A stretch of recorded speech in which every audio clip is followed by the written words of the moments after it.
नमस्कार, आप सभी का स्वागत है। आज का जो विषय है भारतीय प्रागैतिहासिक गुफा चित्र या pre historic rock paintings Indian aspects में, यह काफ़ी ज़्यादा इजी है, सरल है, ऐसा दिखता है। लेकिन वास्तव में यह उतना सरल या उतना आ, सरल भी नहीं है, क्योंकि अगर इसका गंभीर चिंतन किया जाए तो यह वास्तव में अपने आप में काफ़ी ज़्यादा विस्तृत है। और इस विस्तार का कारण यह है कि यह पूरे भारतवर्ष में फैला हुआ है। तो आज के इस वीडियो की नवीनता भी यही है।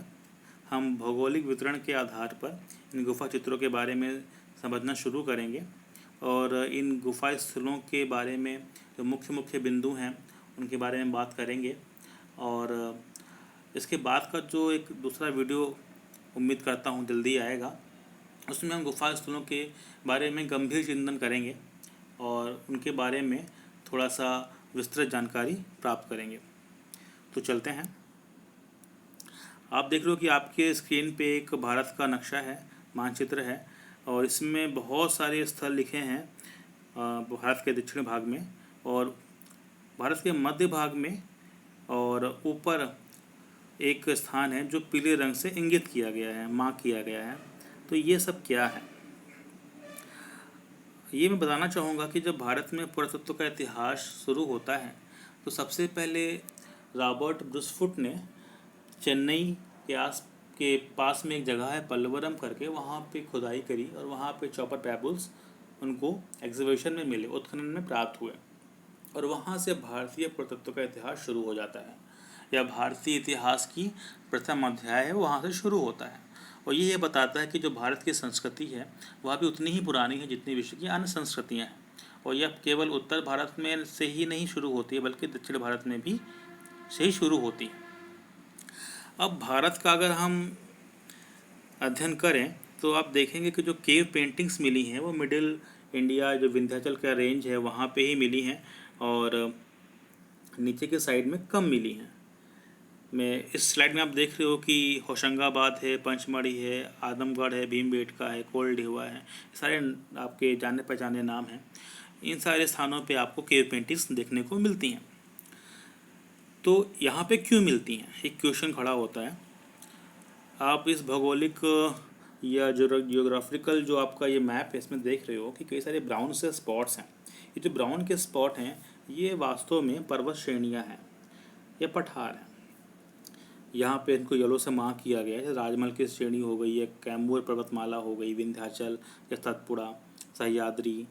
तो ये सारे जो माउंटेन रेंजेस हैं, इन माउंटेन रेंजेस में कई सारे केव शेल्टर्स थे, और हमारे जो एंसेस्टर्स थे, हमारे जो पूर्वज थे जो जंगलों में रहते थे, वो इन्हीं शेल्टर्स में रहते थे। इसको और सिंप्लीफाई करें तो आप देखेंगे कि जो जैसे फॉर एग्जांपल आप विंध्याचल का रेंज लीजिए, तो विंध्याचल रेंज और सतपुड़ा जो हिल्स है इसके बीच में रिवर है, नर्मदा रिवर है। In the same manner Ajanta या सह्याद्री जो पर्वत श्रृंखला है, सह्याद्री पर्वत श्रृंखला और सतपुड़ा के बीच में ताप्ती रिवर है। तो ये जो पर्वत श्रृंखलाएँ हैं, इन पर्वत श्रृंखलाओं से एक चैन निकलती है जो रिवर्स की होती है। तो ये नदियों के किनारे किनारे जो संस्कृतियाँ हैं वो पल्लवित होती हैं, ये बाद में हुई हैं। जो हमारे एंसेस्टर्स थे वो इन्हीं नदी घाटियों के पास पास में रहते थे, और ये रॉक शेल्टर्स थे, इन रॉक शेल्टर्स में उनको रहने के लिए जगह मिल जाती थी, और वहाँ पे वो अपनी संस्कृति को या अपनी जो प्लानिंग्स थी या अपना जनजीवन था उनको वो केव्स के वॉल्स पे पेंट करते रहते थे। भीमबेटका जो है ये विंध्याचल का रेंज है, इस पास पे मिलता है, और भीमबेटका में तो 20-20 लेयर मिली हुई हैं जहाँ पे केव की वॉल के ऊपर पेंटिंग्स करी गई हुई थी। अगर आप वापस चलते हैं तो आप देखते हो कि होशंगाबाद है, या पंचमढ़ी है, आदमगढ़ है, कोल ढिवा है, उत्तर प्रदेश में आपका लखनिया दरी है जो बनारस के पास में पड़ता है। ये सारी ऐसी जगह हैं जहाँ पे केव पेंटिंग्स काफ़ी ज़्यादा मिली हैं। यहाँ पे आप देख रहे हो कि एक लाखों दियार करके जगह है जो हमारे, अगर आप इस मैप में देखोगे तो उत्तराखंड के आसपास की जगह पे मिलेगी। इसको कुमाऊँ रेंज बोलते हैं, कुमाऊँ की पहाड़ियाँ यहाँ पे हैं, और यहाँ पे भी लाखों दियार करके एक जगह है जहाँ पे केव पेंटिंग्स के साक्ष्य मिलते हैं। तो उत्तराखंड में ये अकेली जगह है जहाँ पे हमको केव पेंटिंग्स के साक्ष्य मिल रहे हैं। लाखों दियार का मतलब होता है कि दियार मतलब केव्स और लाखों मतलब नंबर्स ऑफ, या लाखों की संख्या में जहाँ पे केव्स मिली हुई हैं। उसके बारे में आगे डिस्कस करेंगे। इस स्लाइड में आप देख रहे हो कि कई सारे स्थल हैं और उनके खोजकर्ताओं के नाम लिखे हुए हैं। जैसे भीमबेटका सबसे नीचे है 1958 में, तो विष्णु श्रीधर वाकणकर। जो विष्णु श्रीधर वाकणकर, जिनको हम वीएस वाकणकर भी बोलते हैं, ये उज्जैन की यूनिवर्सिटी में आर्कोलॉजिकल डिपार्टमेंट में हेड थे और इन्होंने भीमबेटका के प्लेसेस को ओपन किया, वहाँ पे खोजा, और आज जो भी भीमबेटका के बारे में हम जानते हैं वो इनकी ही देन है। सिमिलर वे में पंचमढ़ी डीएच गार्डन ने खोजी है, होशंगाबाद ने मनोरंजन घोष ने खोजा है, काबरा पहाड़ अमरनाथ दत्त, CW एंडरसन ने सिंघनपुर की खोज करी है, Kaimur Archibald Carlyle, John Cockburn. India में सबसे पहले जहाँ पे रॉक पेंटिंग्स की खोज हुई है वो यही एरिया है, कैमूर का रेंज है। यहाँ पे घोड़मंगर करके एक जगह है, घोड़मंगर पे आर्चिबल्ड कार्लाइल और जॉन कॉकबर्न ने गैंडे के शिकार का एक पिक्चर खोजा था। वेलारी जो है अपने आप में साउथ इंडिया का अकेला ऐसा स्थल है जो प्रागैतिहासिक साक्ष्यों का केंद्र है। F. फॉसेट ने इसके बारे में काफ़ी कुछ लिखा भी है और ये इसकी खोज भी करी हुई है। आपके सामने जो टाइमलाइन दिख रही है, इस टाइमलाइन में जो पाषाण काल है उसको 3 भागों में बांटा गया है, पूर्व पाषाण काल, मध्य पाषाण काल और नव पाषाण काल। ये सबका टाइमलाइन भी दिया गया है। जैसे आपका पूर्व पाषाण काल है वो 4 लाख से 10,000 ईसा पूर्व के आसपास है। नीचे आप देख रहे हो कि पूरा पाषाण काल को भी 3 भागों में बांटा गया है। तो ये इसलिए बांटा गया कि जब पूरे वर्ल्ड वाइड जगह जगह ये जो आपका मेसोलिथिक एरा है यानी मध्य पाषाण काल है, पूर्व पाषाण काल, इनके बारे में अध्ययन किया गया तो देखा गया कि पूरा पाषाण काल में भी कई चरणों में काम हुआ है, इसलिए पूरा पाषाण काल को 3 भागों में बांटा गया है। अभी इस जगह के बारे में हम बात करना चाह रहे हैं वह है लाखोदियार। लाखोदियार उत्तराखंड की एक जगह है। उत्तराखंड में अल्मोड़ा पेरा चाइना रोड के आसपास ये हिल्स मिलना शुरू हो जाती हैं, इनको लाखोदियार बोलते हैं। और लाखोदियार जो ये केव्स हैं, यहाँ पे हमें जो पेंटिंग्स मिलती हैं वो पेंटिंग्स उस एरिया की स्पेसिफिक जो प्रेजेंटेशन है उसको डिनोट करती हैं। और लाखोदियार का अगर हम वहाँ की लोकल लैंग्वेज में ट्रांसलेट करें तो लाखों का मतलब होता है लाख, दियार मतलब खो, खो मतलब कि केव्स या रॉक शेल्टर्स, जहाँ पे लाखों की संख्या में रॉक शेल्टर्स मिले हैं उसको लाखोदियार बोला जाता है। आप देख रहे हो कि आपके स्क्रीन के ऊपर ये वेव्स फॉर्म दिखाया गया है। ये जो वेव्स फॉर्म है ये पानी को दिखा रहा है और ये दिखा रहा है कि जो सिमेट्रिकल वे में अगर आपको पेंटिंग करनी है तो जो लाखोदियार के एंसेस्टर्स थे, पूर्वज थे, वो कितने ज़्यादा माहिर थे। यहाँ एक दूसरा आप शेल्टर देख रहे हो। इस शेल्टर में जो शेल्टर पेंटिंग्स देख रहे हो, इस पेंटिंग्स में आप देख रहे हो कि सुपर इम्पोजियम दिखाया गया है। अब सुपर इम्पोजियम क्या होता है? सुपर इम्पोजियम ये होता है जब एक ही पिक्चर को कई बार रिपीट किया जाए। तो ऐसा आपको पूरे वर्ल्ड वाइड भी मिलेगा और इंडिया में भी, पूरी मिडिल इंडिया के आसपास होशंगाबाद हो गया, आपका आदमगढ़ की पहाड़ियाँ हो गई, काबरा पहाड़ हो गया, या आपका भीमबेटका हो गया, वहाँ भी ये आपको रिपीटिशन मिलते हैं। और इसकी जो शुरुआत होती है वो आपकी लाखोदियार से होती है। तो इस पिक्चर में आपको दिख भी रहा है कि कई सारे लोग हैं जो एक ही जैसे दिख रहे हैं और सब आपस में हैंड चेन बना रहे हैं और डांस कर रहे हैं। बीच में एक इंसान है जो एक कोई चीज़ बजा रहा है और सब लोग डांस कर रहे हैं। तो लाखोदियार का ये जो पेंटिंग है ये आपको रिपीटिशन फॉर्म में कई जगह मिलेगा। अभी ये जो आप इंट्रेंस देख रहे हो भीमबेटका का है। अब भीमबेटका के बारे में बात करने से पहले कुछ चीज़ें बात कर ली जाए। जो रॉक पेंटिंग्स हैं ऑल ओवर इंडिया मिली हैं, वो रॉक पेंटिंग्स का बनाने का तरीका लगभग सेम था, लेकिन अगर फिर भी इन रॉक पेंटिंग्स को आप डिवाइड करोगे तो 2 तरह से होती हैं। पहली ये कि फॉर एग्ज़ाम्पल जैसे आप सामने आप देख रहे हो रॉक पे बना हुआ है, पहला ये कि जब किसी कलर को लिया गया उस कलर को सीधे वॉल पे लगा दिया गया। अब लगाने के तरीके में उन्होंने ये देखा कि अगर वो सीधे कलर घिस रहे हैं या पानी से लगा रहे हैं तो वो उतने पक्के नहीं हो रहे थे। तो उन्होंने ये देखा, जो हमारे एंसेस्टर्स थे जो पूरा पाषाण काल में थे, उन्होंने ये देखा, क्योंकि वो उस समय शिकार करते थे, तो शिकार करने के समय वो ये देखते थे कि जो आपका एनिमल फैट होता है जिसको चर्बी बोलते हैं, जब वो किसी प्लेस पे लगाते थे, क्योंकि कई जगह ऐसे साक्ष्य मिले हुए हैं जहाँ पे पूरा पूरा एनिमल फैट है वो वॉल पे रब किया गया है, रख लगाया गया है। तो इससे ये पता लगता है कि जो एनिमल फैट था वो ड्यूरेबल था। तो जब वो ड्यूरेबल था यानी वो आज भी में मिल रहा है, तो जो हमारे एंसेस्टर्स से पूर्वज से उन्होंने क्या किया कि एनिमल फैट में कलर्स को मिक्स करना शुरू किया।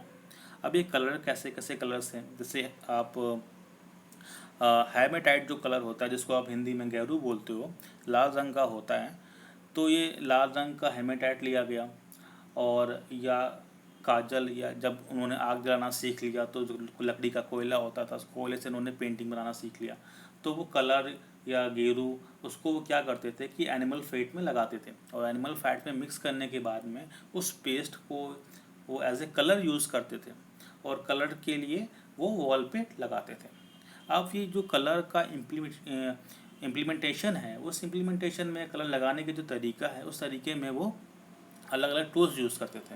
अब जो टूल्स हैं वो टूल्स कहीं कहीं फिंगर्स थी, कहीं कहीं पे वो कोई फाइबर वाला उन्होंने पेड़ ले लिया वो था, या कभी कभी कोई एनिमल था तो एनिमल के जो हेयर थे उसको ही उन्होंने एक लकड़ी के टुकड़े में बांट लिया और उससे उन्होंने उसको पेंट करने की कोशिश करी। तो जो जितने भी आपको पेंटिंग्स मिलती हैं वो मोस्टली आपको इस फॉर्म में मिलती हैं।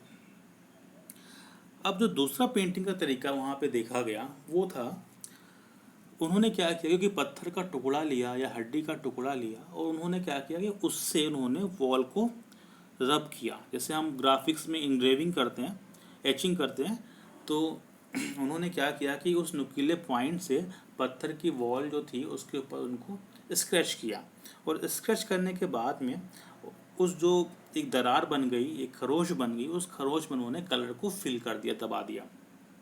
तो इस तरीके से भी उनको वहाँ पे रॉक स्केचेस मिले हुए हैं। और इस तरह के जो पेंटिंग्स हैं उसको पेट्रोग्लिफ्स बोलते हैं। तो जो पेट्रोग्लिफ्स हैं ये आपको समझना पड़ेगा कि पेट्रोग्लिफ्स रॉक कट पेंटिंग्स जो हैं उससे थोड़ा सा डिफरेंट है, लेकिन ये भी है। तो इस तरीके से वहाँ पे बना। जो अगर आप बुक्स में भी आपको मिलेगा कि जो पेंटिंग्स हुई हैं उसके लिए जो बोन्स होती थी एनिमल्स की उसको उन्होंने as a colour palette use किया हुआ है। कहीं कहीं पे उन्होंने कलर को सीधे अप्लाई कर दिया है, कहीं कहीं पे उन्होंने फाइबर वाला बांस ले लिया या कोई दूसरा पेड़ ले लिया, उसको एक सिरे को पीट लिया जिससे लाइक अ ब्रश हो जाए वो, फिर उससे उन्होंने काम किया हुआ है। तो पेंटिंग टेक्निक और पेंटिंग कलर्स के बारे में आपको बुक्स में मिल ही जाएगा। कुछ के बारे में बात कर लेते हैं, जैसे कि भीमबेटका में आपको जो मेसोलिथिक टाइम के बाद में जो पेंटिंग्स बनी हुई हैं उसमें जो डांसर्स हैं उनके लिए ग्रीन कलर का यूज़ किया गया है। ये जो ग्रीन कलर है ये टेरावर्ट करके एक पत्थर होता है जिसको आप सेल्सिडोनी भी बोलते हैं, उसको घिस के वो बनाते थे। और जो हंटिंग सीन होते थे, हंटिंग सीन वाले जितने भी पिक्चर बने हुए हैं उनको वो हेमाटाइट से या गेरू से फैट मिला के बनाते थे। चूने के लिए वो लोग, सफ़ेद के लिए वो लोग चूना यूज़ करते थे। अच्छा, चूना और खड़िया ये दोनों चीज़ यूज़ करते थे। चूने और खड़ी में अंतर होता है। तो चूना होता है इसमें ऑक्सीडेशन होता है, और ये ऑक्सीडेशन जब पानी में हम इसको बुझाते हैं और बाद में इस चूने को हम अप्लाई करते हैं केव की सरफेस के ऊपर, और उसमें कोई कलर भी हम मिला देते हैं तो ये टाइम के साथ में दोबारा इसमें ऑक्सीडेशन होता है और फिर धीरे धीरे ये पक्का हो जाता है। तो चूने जो सफ़ेद कलर है उसके लिए चूना भी होता था और खड़िया भी होती थी। कहीं कहीं पे पीला रंग भी यूज़ किया गया है। पीले रंग के लिए उन्होंने रामरस को यूज़ में लिया हुआ है। तो इस तरीके से कलर को उन्होंने अप्लाई किया हुआ है। अच्छा, इसमें एक चीज़ और देखने वाली है, जैसे ये जो आपका पिक्चर है ये आपको एनसीईआरटी की बुक्स में भी मिल जाएगा, विजर्ड डांस का, ये भीमबेटका का है। भीमबेटका के जो चित्र हैं ये बेसिकली 4 पार्ट में डिवाइड किए गए हैं। मध्य पाषाण काल, इस मध्य पाषाण काल में जो पिक्चर्स हैं वो आपके जो पुरा पाषाण काल वाले हैं उनको भी इसमें लिया जाता है, और भीमबेटका में मध्य पाषाण काल में ही मैक्सिमम फिगर्स मिले हुए हैं। कई ऐसी केव्स हैं जहाँ पे एक लेयरिंग पिक्चर की बन गई है, उसके बाद दोबारा उन पर अप्लाई किया गया हुआ है, और फिर second layer, third layer, fourth layer भी लगाई गई है। इसका पिक्चर मैं आपको दिखाता हूँ।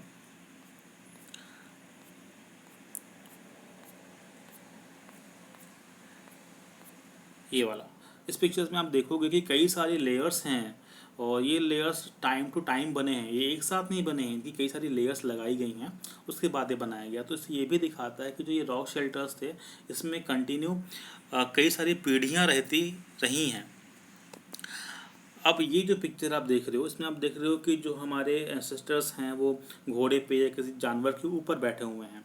तो ये जो घोड़े की सवारी हो रही है या हाथी की सवारी हो रही है, ये सारे जितने भी चित्र बने हैं ये सारे आपके चैल्कोलिथिक जो एरा है, यानी कि जिसको ताम्रकालीन युग बोलते हैं, उस समय का है। आप देख रहे हो कि हंटिंग सीन जितने भी सारे रेड कलर से दिखाए गए हैं, और ब्लैक कलर से या कालिक से भी या कोयले से भी उन्होंने पेंटिंग को बनाया हुआ है। पेंटिंग का टॉपिक सभी को पता है कि हंटिंग मोस्टली होता था। इसको ये लोग डिनोट करते हैं कि भाई शायद ये लोग कोई मैजिक ट्रिक्स करते थे या प्लानिंग करते थे या क्या करते थे। तो number of thoughts are there. जैसे घोड़मंगर का ये आपका गैंडे का शिकार का चित्र है। तो पहले मेरे हिसाब से ये लोग प्लानिंग, इनकी एक प्लानिंग होती थी कि भाई हम ऐसे ऐसे करेंगे, इस तरीके से ये हो जाएगा। आप कुछ फिगर्स में आपको बो और एरो भी मिला हुआ है। ये बो एरो या धनुष बाण जब प्रयोग में आना शुरू हुआ तो वो आपका नवपाषाण काल था। ये मेसोलिथिक एरा का टाइम में ये ऐसे फिगर्स नहीं मिले हुए हैं। तो जहाँ भी अगर आपसे क्वेश्चन पूछा जाए कि भाई बो एरो या धनुष बाण का चित्र अगर आपको मिला हुआ तो किस काल का होगा, तो वो नवपाषाण काल का होगा। कहीं कहीं पे जो फिगर्स दिखाए गए हैं वो फिगर्स आपके जो नेचुरल ऑब्जेक्ट्स हैं, लाइक प्लांट्स हो गए या कोई फल हो गया, उसको भी यहाँ पे दिखाया गया। जैसे इस फिगर में आप देख रहे हो कि कई सारे पेड़ हैं और पेड़ की डंठलों को दिखाया गया है।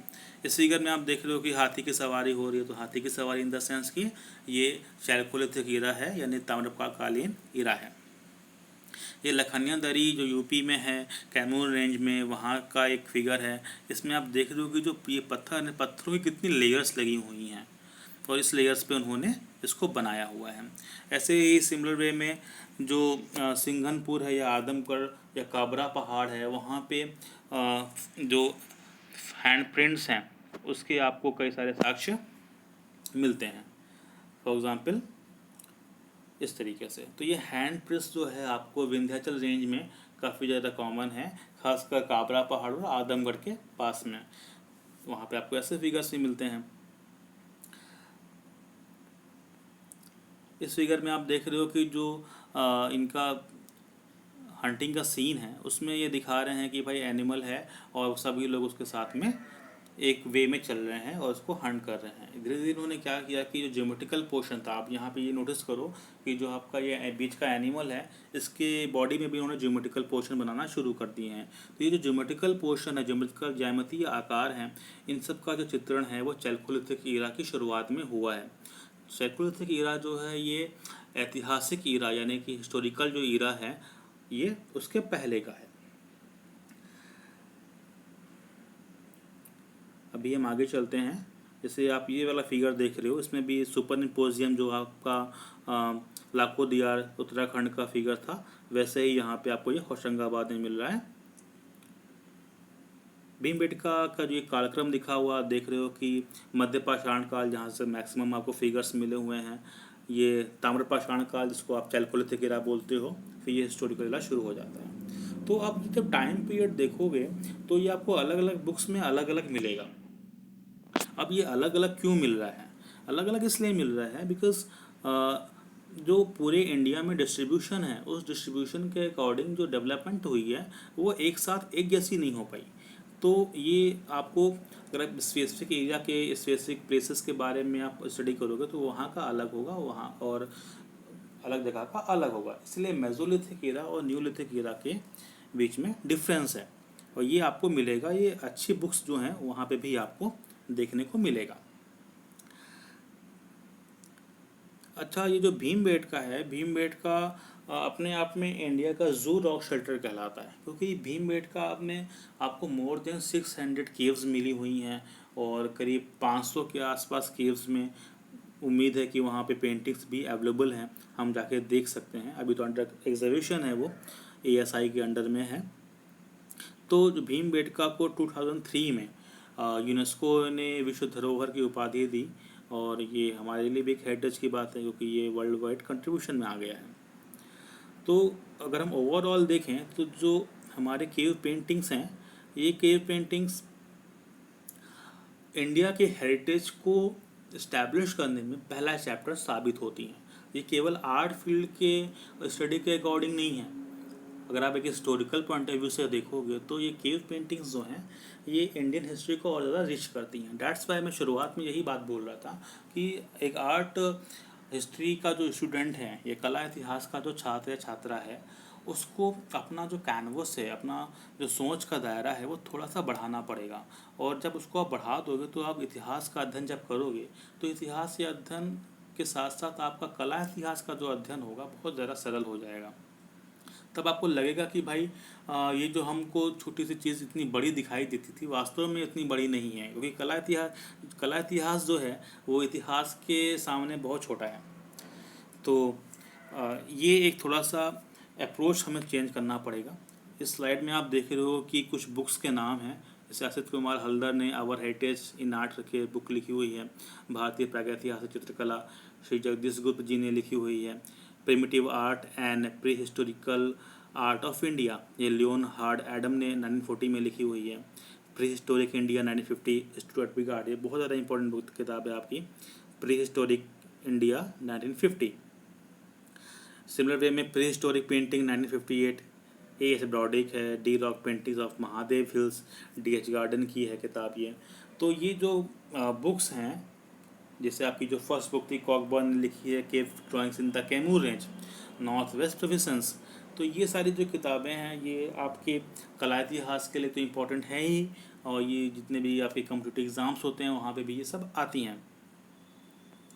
तो ये जो आपका प्री हिस्टोरिक रॉक पेंटिंग्स का चैप्टर है, इस चैप्टर में अगर आप डीप स्टडी करोगे तो बहुत कुछ है। आप होशंगाबाद अगर पकड़ लो तो होशंगाबाद में बहुत कुछ आपको मिल जाएगा देखने को। अगर आप भीमबेटका पकड़ लोगे तो भीमबेटका में ही आपको इतनी सारी पेंटिंग्स मिल जाएंगी कि आप उसी के बारे में आप अच्छे से अध्ययन कर सकते हो।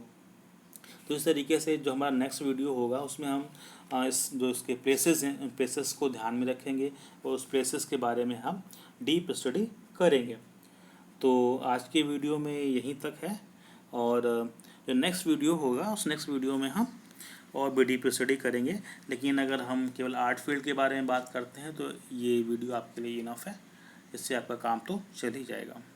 तब तक के लिए घर पे रहिए, सुरक्षित रहिए, पढ़ते रहिए। धन्यवाद।